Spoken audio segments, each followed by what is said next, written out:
Kinabukasan, naalimpungatan si Elian sa maingay na kalampag ng mga martilyo at lagari. Pagkasilip niya sa bintana, andon na naman si Kuya Marco, pawis na pawis. Nakasuot lang ng lumang puting sando na halos transparent na sa basa.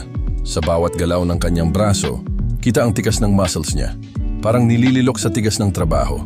Bakit ba hindi ko siya matanggal sa isip? Bulong ni Elian sa sarili. Bakit sa dami ng tao rito siya pa? Lumipas ang ilang oras.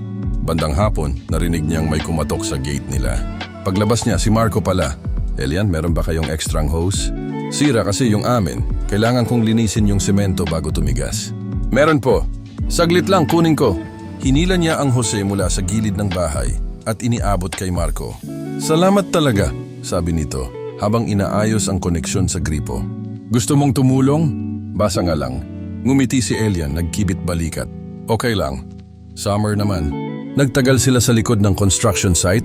Nagbibiruan habang binubuhusan ng tubig ang lupa at haligi. Sa bawat talsik ng hose, nauulan ang sando ni Marco hanggang sa idiretso na lang nito ang tubig sa sarili niya. Ang init kasi sobra, sabi ni Marco, sabay tawa. Pasensya ka na, basang-basa na rin ako. Tumawa si Elian, pero hindi niya maiwasang tumitig. Bumagal ang mundo. Tahimik silang nagkatitigan. Ilang segundo, wala nang biro, wala nang ingay. May gusto ka bang itanong? Tanong ni Marco, mababa ang boses. Wala. Pero halata sa mga mata ni Elian na may laman. May halong kaba at pananabik. Lumapit si Marco mabagal. Sigurado ka? Ramdam ni Elian ang tibok ng puso niya sa tenga niya.